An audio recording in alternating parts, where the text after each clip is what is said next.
Hello all, this is James Johnson, aka Sulfurblade, and I'm back here with Starcom Nexus, a game I am so completely enjoying. This game is flipping awesome. I recommend it for everyone. No doubts about it. Must buy. Anyway, we just upgraded the Big Johnson, and it's ready to go in and crush some people. In fact, I'm ready to go back to that base that we couldn't defeat before and see if we can't give that Sentinel base a good beat down.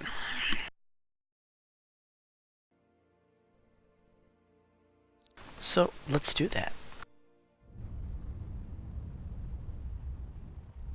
There she is in all of her glory.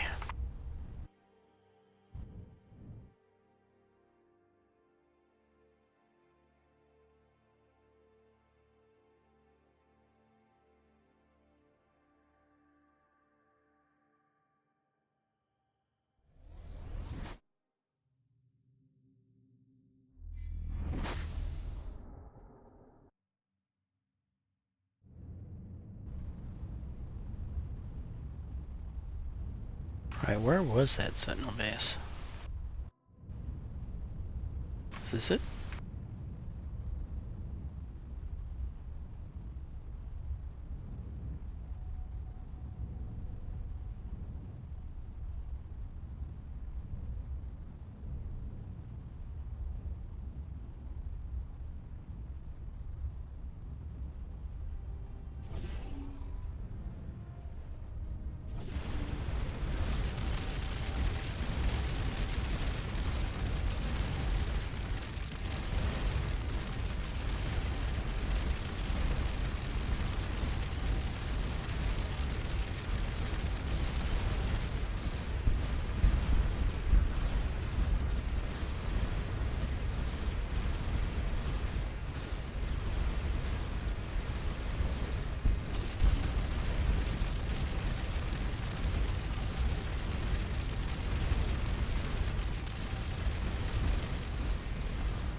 Discovery, Swarm Logistics. This is the last piece of the puzzle. We should be able to research the construction of autonomous drone launchers.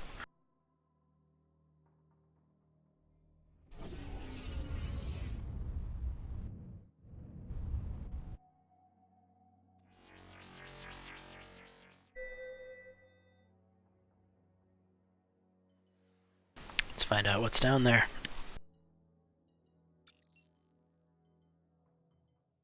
This temperate world was home to a space-age civilization until very recently, probably no more than 300 years ago. The team's archaeologist observes that the technological level of the attackers was significantly above anything observed in the ruins, suggesting the devastation was not self-inflicted. Nor did it inflict total extinction. Scanners detect bipedal creatures watching the team's movement from the ruins.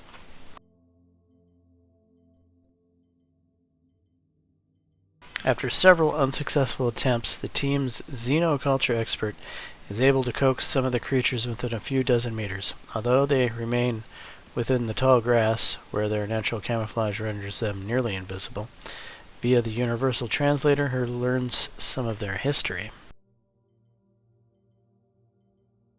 Long ago, the gods had sent their ancestors 3 rules. No one may visit the Black Island of Eos. Neither you nor your descendants may ascend to heaven. Anyone carrying tools or swords forged from the star will be struck dead. When the xenoculture expert tried to give them a standard issue survival kit, the creatures suddenly fled. Try to capture one of the creatures? The team's security chief sets up a non-lethal stun field, baited with a bit of cake she had for some reason. After a few hours of waiting, the trap is sprung. The creature is a slim humanoid covered with a translucent fur that offers incredible chameleon-like camouflage.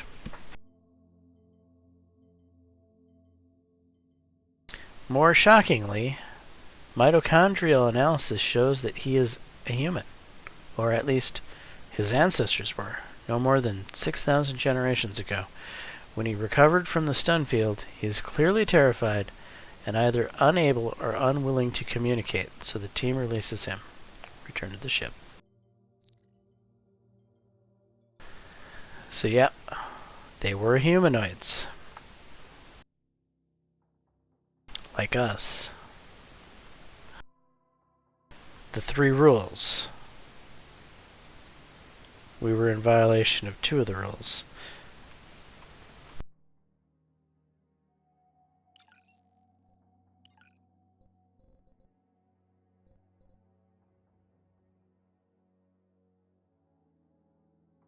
No one may visit the Black Island of Eos. We haven't broken that rule yet, I don't think. Neither you nor your descendants may ascend to heaven. Because we're flying around in ships, we have ascended to heaven. That's rule number 2. Anyone carrying tools or swords forged from the star will be struck dead. Forged from the star would probably be the thing that operates the Nexus gates. So that's rule 3. So 2 and 3 we've broken, and we still need to break. No one may visit the Black Island of Eos.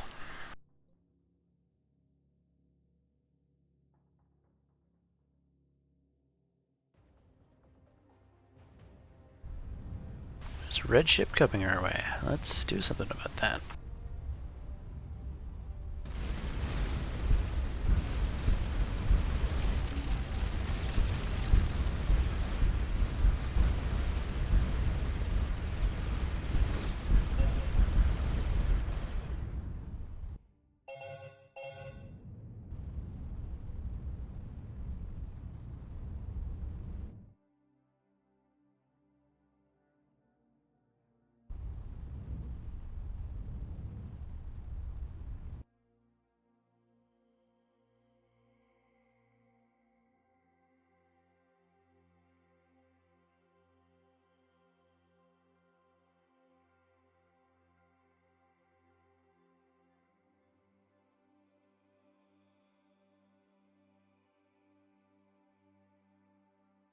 Alright, guess we'll go explore there.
After digging away several meters of dust and stone, the team uncovers a heavily armored bulkhead-style door. Fortunately, its locking bolts aren't engaged, and the team is able to wedge it partway open with creative use of the lander's loader. There is a loud hiss as the hermetic seal breaks. Inside is what seems to be an abandoned base. A map near the entrance shows the layout. The universal translator is unnecessary. It's labeled in Starcom Standard.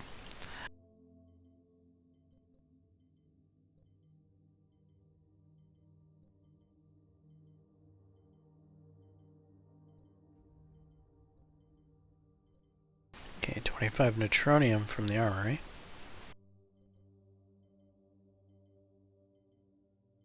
The lab, while sharing some similarities to the one on Kite Station, is considerably more advanced. Most of the equipment seems to have been removed, including, sadly, the lab's central computer. But even the small items left behind, like sample collectors and portable spectrometers, are far superior to what the survey team is accustomed. Everything looks like it was cleaned yesterday, but the team's engineers suspect it's been much, much longer.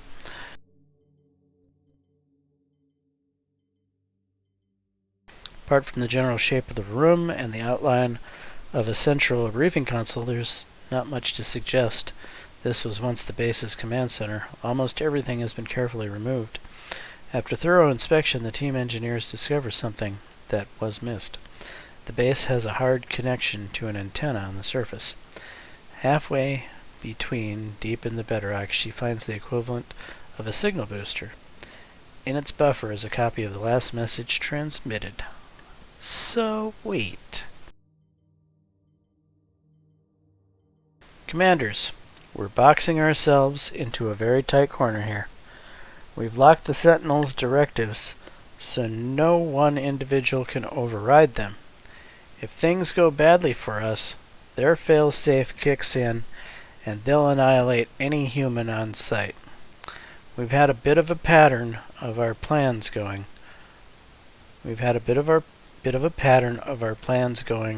Off the rails, as it were, so we've given ourselves an out.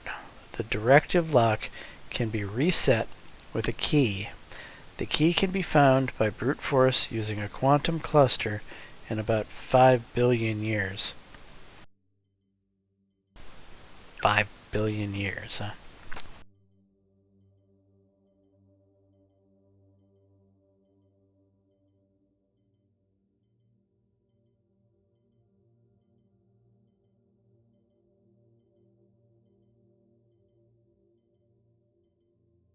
Each of you has been given a data crystal.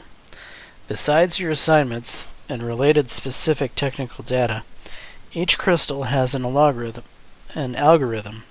If enough of you or your appointed successors can agree, you can break the key quickly. Obviously, this should not be taken lightly. Our ranks have already been broken twice by the traitors. Others will be lured away, I'm sure. If everything goes according to plan, we won't unlock the Sentinels until Trinity is go. Good luck. This is the last message you'll receive from me before the jamming starts. In addition to the voice message is an encrypted file.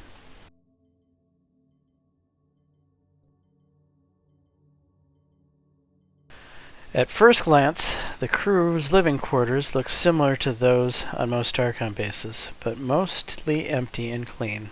On closer inspection, the team finds some oddities. Everything is of a much higher quality. Even the bed linen is made of advanced synthetic weave. The durability of the material makes it difficult to tell how long the base had been sealed. 50 research points. Have the team return to the ship.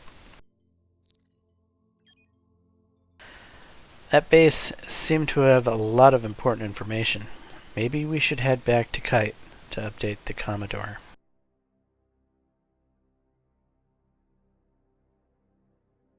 Want to visit this planet before we leave this system, I think.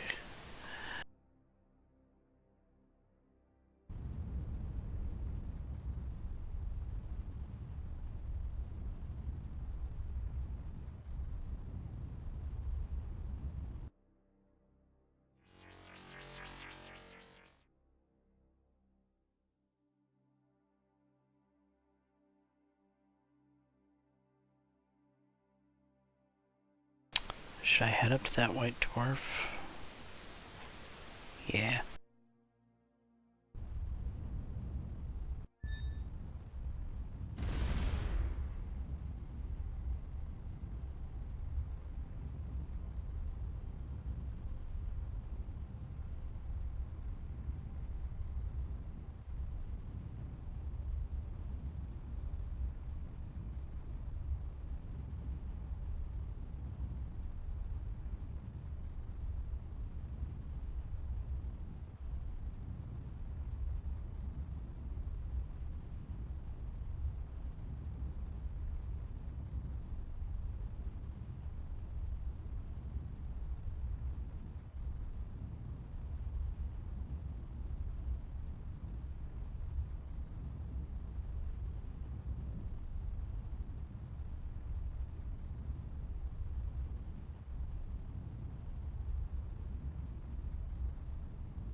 There's something over here.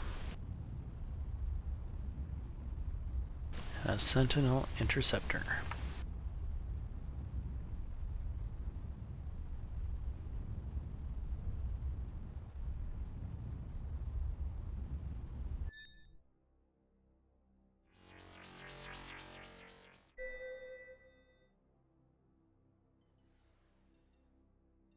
Head on down and find out what's going on. The anomaly appears to be the heat signature of a small ship nestled on the far end of a narrow, boulder-filled canyon. The ship's guns have been oriented for maximum coverage. After waiting almost an hour, the team doesn't detect any movement.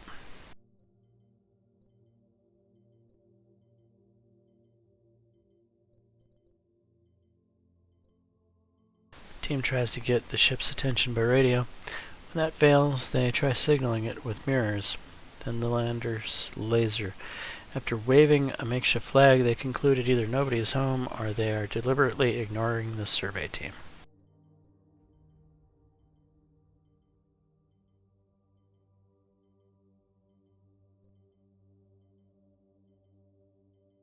The team storms up the canyon, taking advantage of the natural cover provided by the boulders. Their tactical maneuvers prove unnecessary. The ship's sole occupant, some kind of avian creature, appears to have died quite a long time ago. As far as the team engineers can ascertain, this was probably a smuggler who landed here to make emergency repairs to the ship's reactor, which had blown the equivalent of a fuse. The smuggler was apparently not an engineer and managed to complete the connection with his talon. This created what was probably a brief but spectacular light show.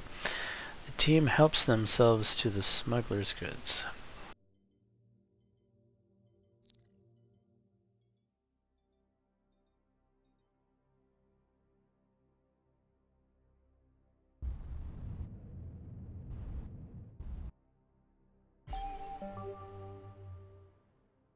The station is emitting a chaotic signal at a similar frequency to the cosmic background radiation. It's doing so in a way that makes it very hard to triangulate the source.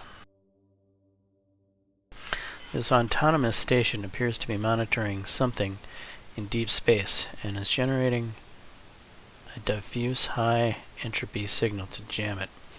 Its systems are quite advanced and encrypted. It seems the only way to stop it is to destroy it.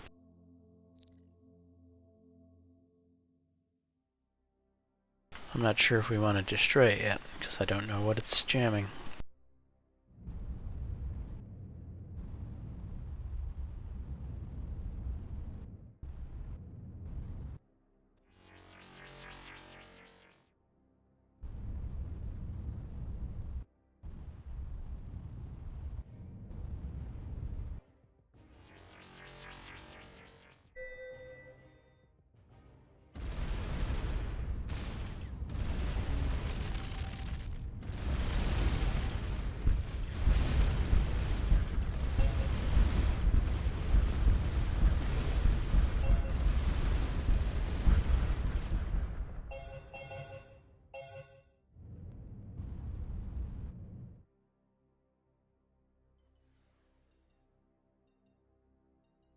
Send down the away team.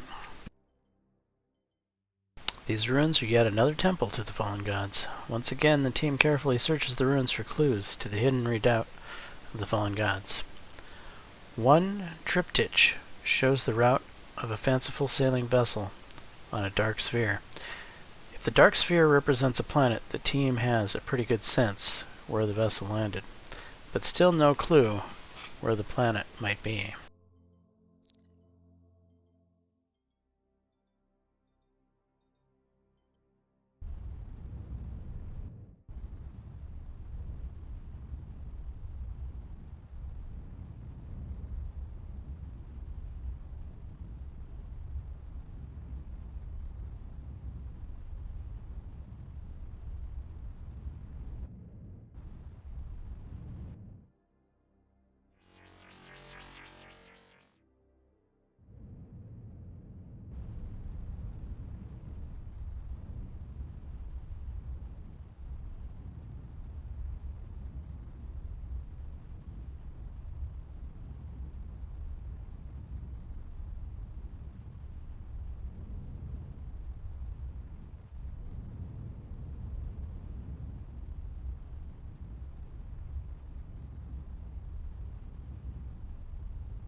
Send down the away team. The lifeless planetoid has little atmosphere, both literally and figuratively. Some time ago, the fragments of a meteor were distributed over a wide area. Scattered among the chunks of iron and nickel are small amounts of platinum, which the survey team is able to recover.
Thinking it's in here.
I want to get the most out of the game. I want to explore every nook and cranny before I accidentally trigger like some sort of end mission thing and it cuts to the end. So I don't think I'm there yet. In fact, I might be nowhere near there yet, but I have a feeling that it could this talk to the Commodore about this information we found out could be pretty close to it, but I'm not sure. So I want to, explore some things first here.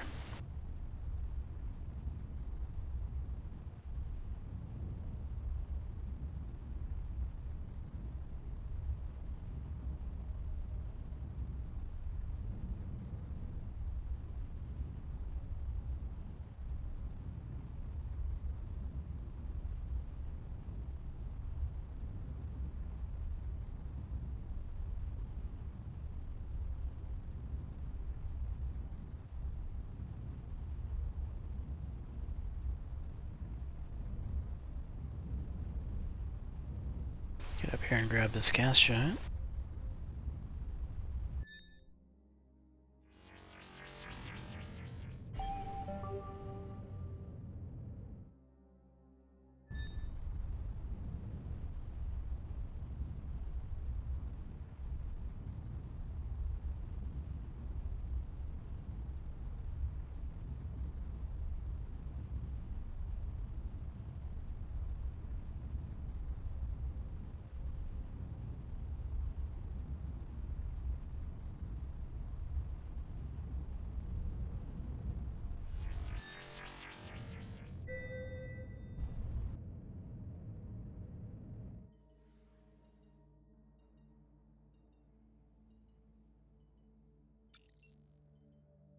On approach, the team fails to spot anything that looks of interest in the endless desert. The team's engineer wonders if the anomaly might be a false positive.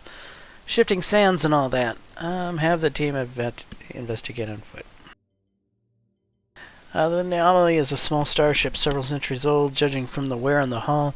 Shifting sands have been recently unearthed, yet a search reveals the skeletal remains of 3 aliens, each in a separate interior compartment. 2 of the deceased had a substantial supply of gold among their effects. The less well-off alien had nothing besides a few empty metal bottles. 40 gold. Good deal.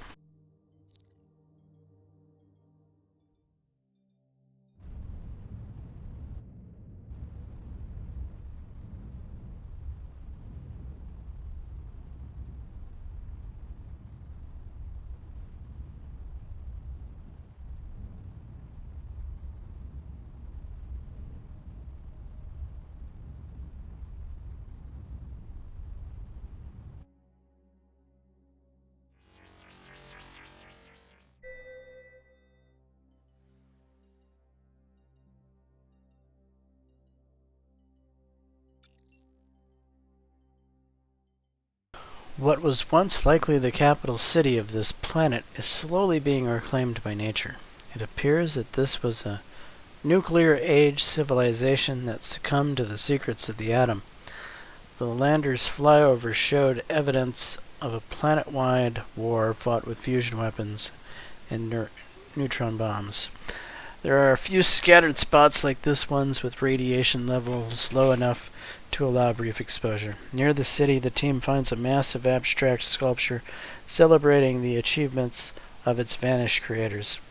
It is full of irony and also quite a bit of titanium.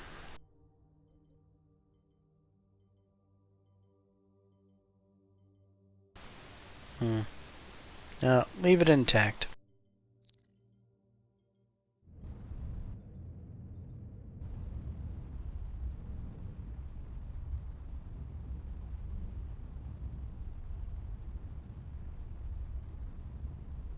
What happened to that Sentinel Defender ship I saw floating around?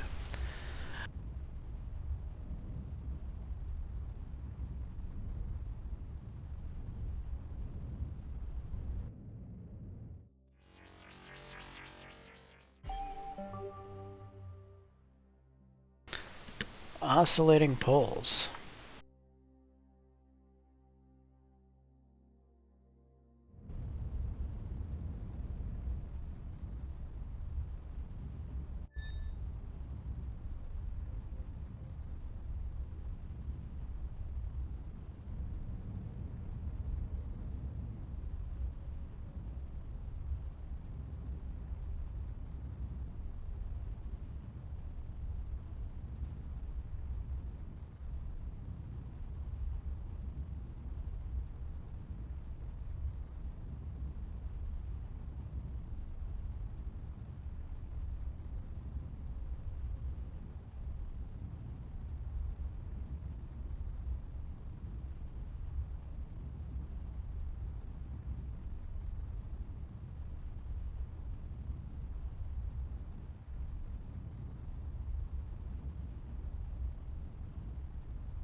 Send down the away team.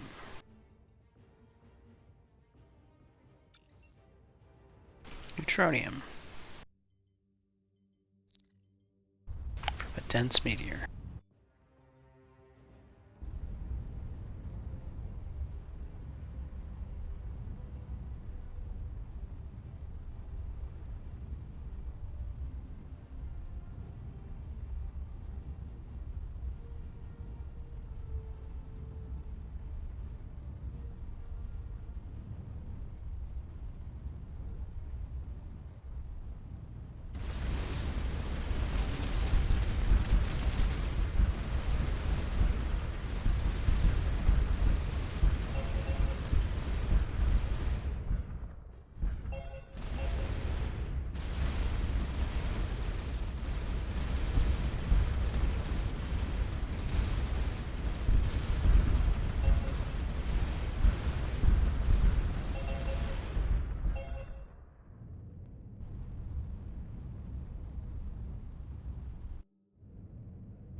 Send down the away team.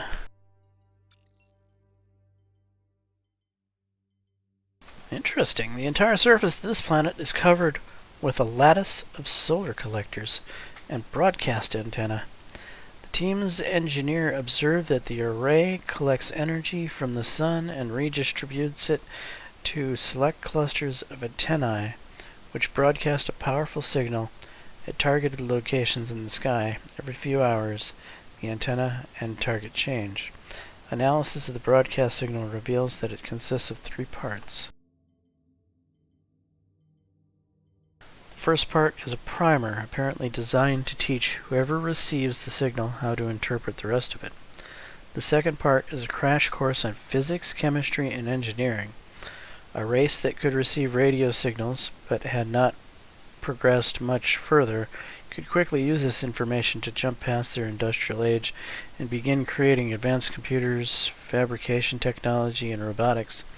The final part was the design for a complex neural network, a fairly sophisticated AI.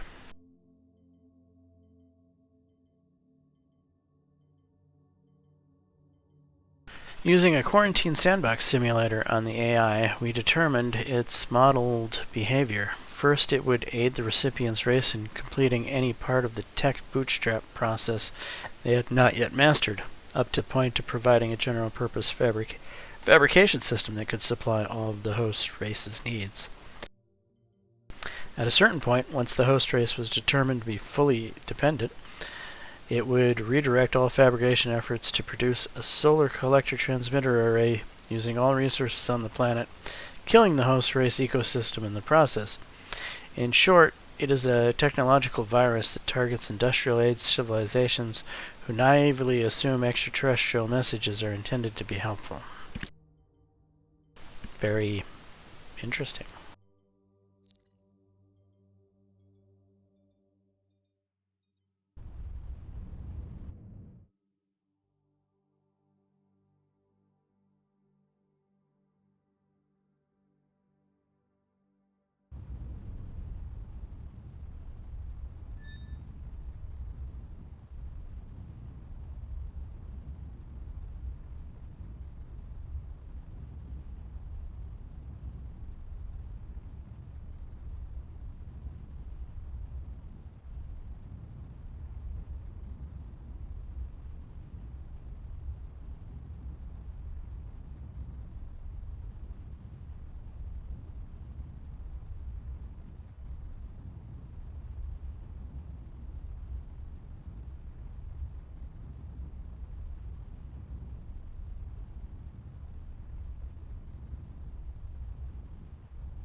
Yeah, gotta go kill the sentinel.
Let's say hi.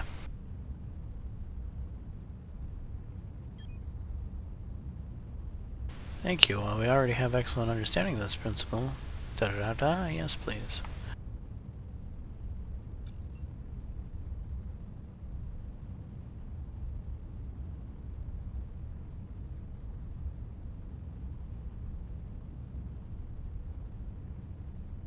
Nah, we're good.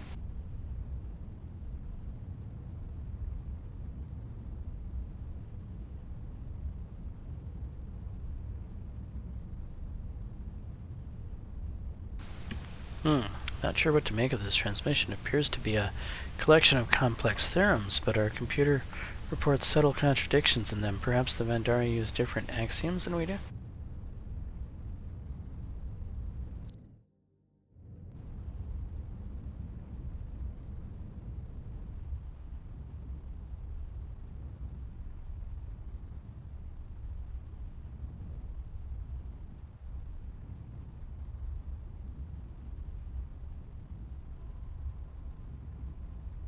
Oh, I wonder if the Vandari are behind the whole virus thing.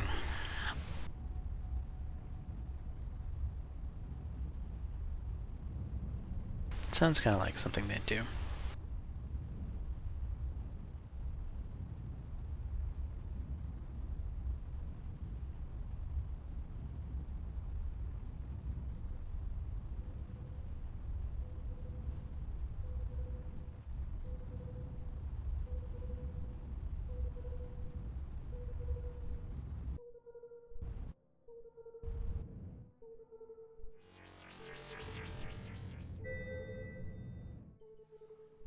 Send down the away team. It's another temple to the fallen gods. This one has a set of textual carvings discussing various monsters and demons of cultural myths. One of the particular interest describes the bright green eye of the serpent Typhon.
Send down the away team.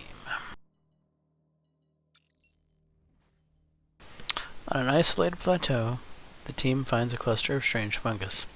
Unlike anything else in this dry terrestrial planet, its base is protected by a remarkably hard shell that resists normal sample collection.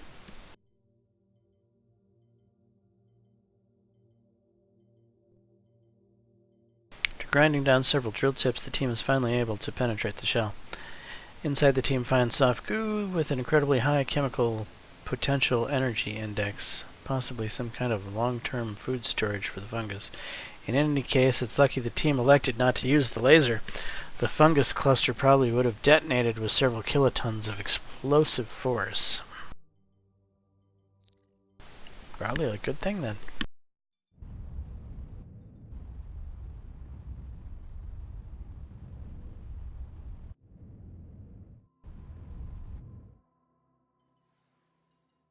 Send down the away team. The anomaly detected from orbit appears to be somewhere with a winding desert canyon. The canyon walls are too close and irregular. Have the team explore the canyon. After an hour, while the team is making their way through a tight ravine, there's a sudden crackling sound, and a cascade of boulders the size of lander struts rain down on the team. The canyon is clearly too unstable for continued exploration.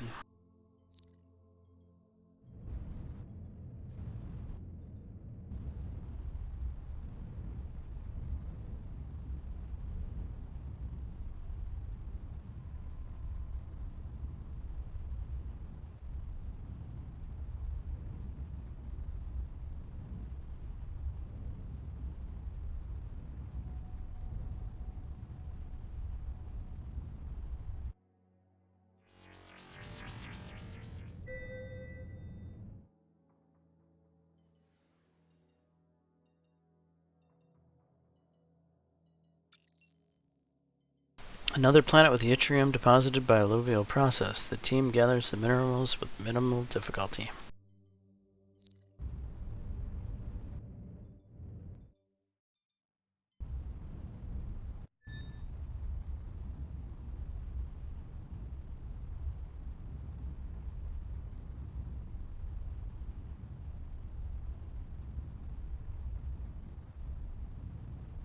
Alright, gonna go hit there, then pop back over here, run down here, and go report to the Commodore.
Send down the away team. Another world that's succumbed to the rapid desertification. 287 titanium.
Not sure what to make of this transmission. It appears to be a collection of complex theorems, but our computer reports subtle contradictions. They're giving me bad information.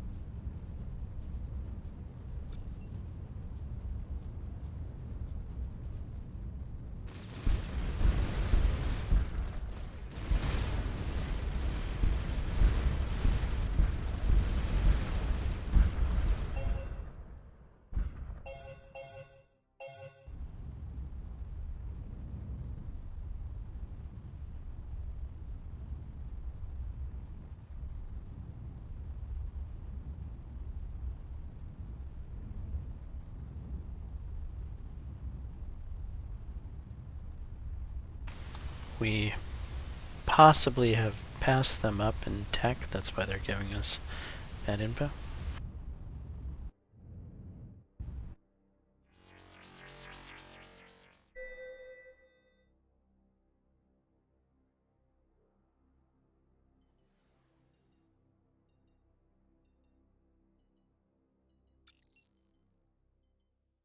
This terrestrial planet is mainly comprised of large continents covered with extensive grassy plains. A strong energy reading detected from orbit turns out to be from a rough stone arch. From one side, it's shown the same empty plain that covers the continent. From the other, the arch seems to lead to another world filled with an advanced industrial civilization. Oh Jesus, send a team member through the archway.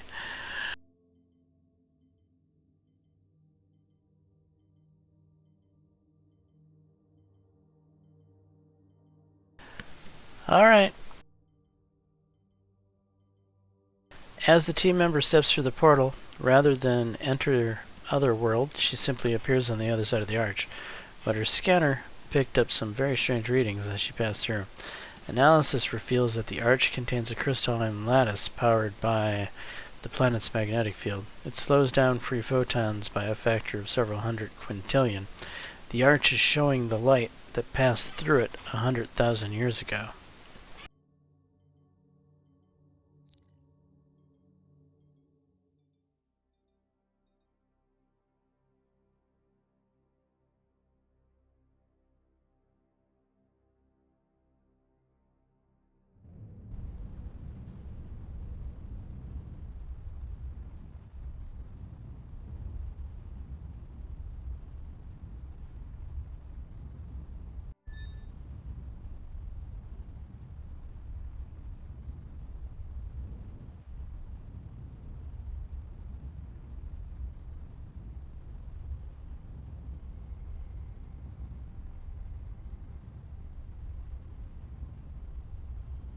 Right, we hop through that hole, come down here, then back to the HQ to talk to the Commodore.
Welcome back, Commander. Your survey of that base was quite eye-opening.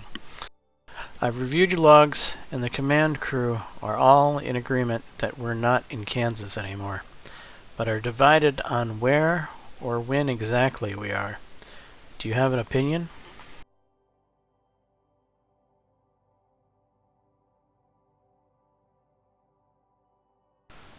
I think we've been pulled into the far future. I agree with you, although Pillman and Chiang have different opinions.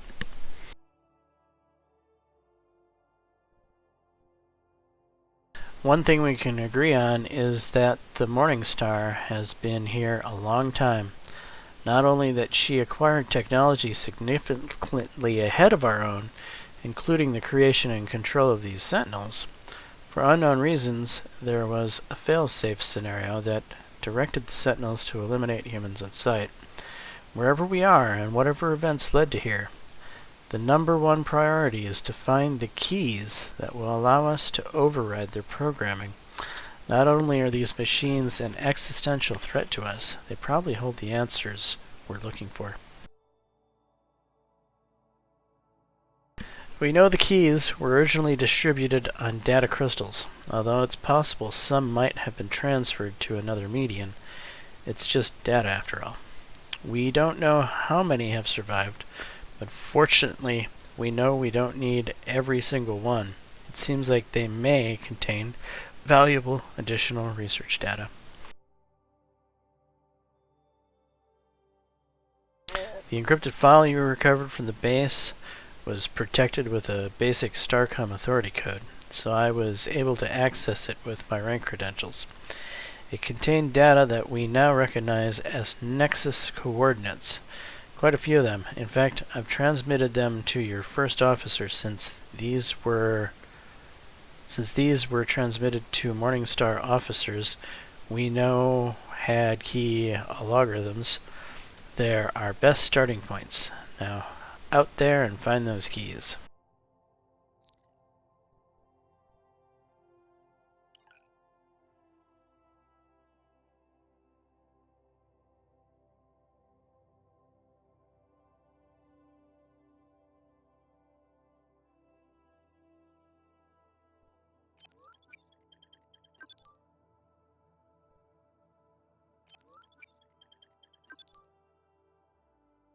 Let's just max out our armor, please.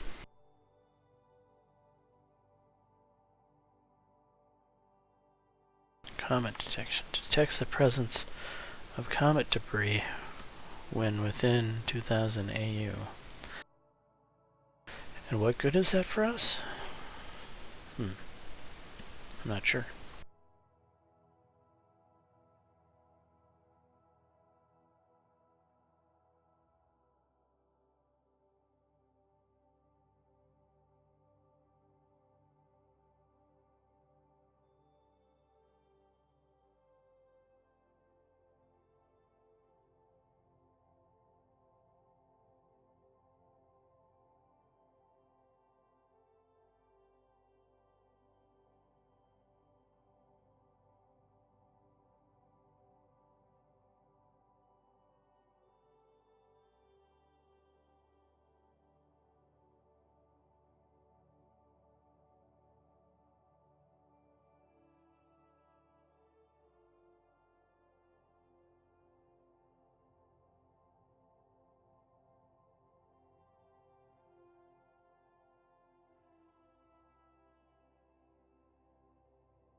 Alright, so there's a bunch of research done. We've maxed out armor. We've kind of maxed out our... I thought we did. Maybe we haven't.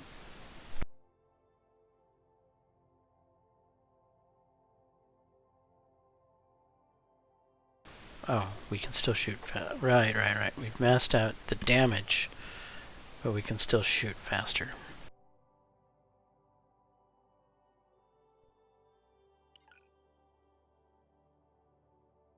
Plasma turrets gain a fire rate bonus from every open space they border.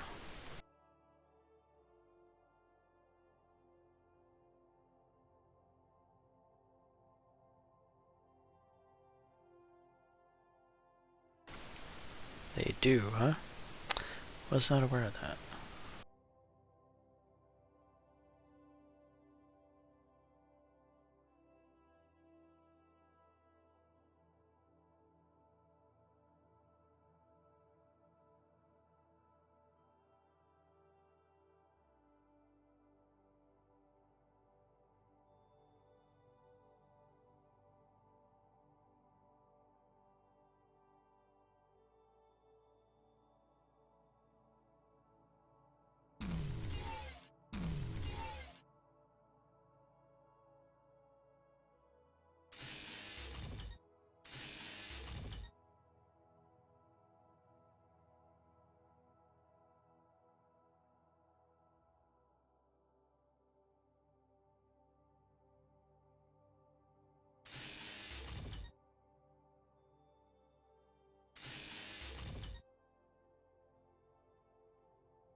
Alright, this'll do for now, I guess.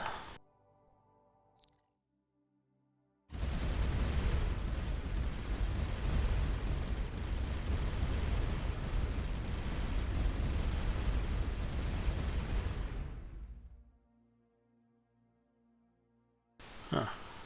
Going through my energy pretty quickly.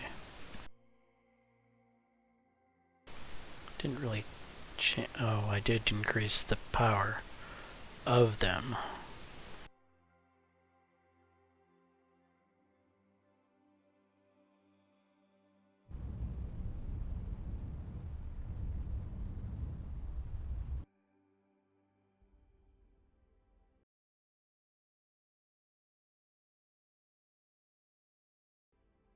Actually, before we do anything, let's go ahead and save the game.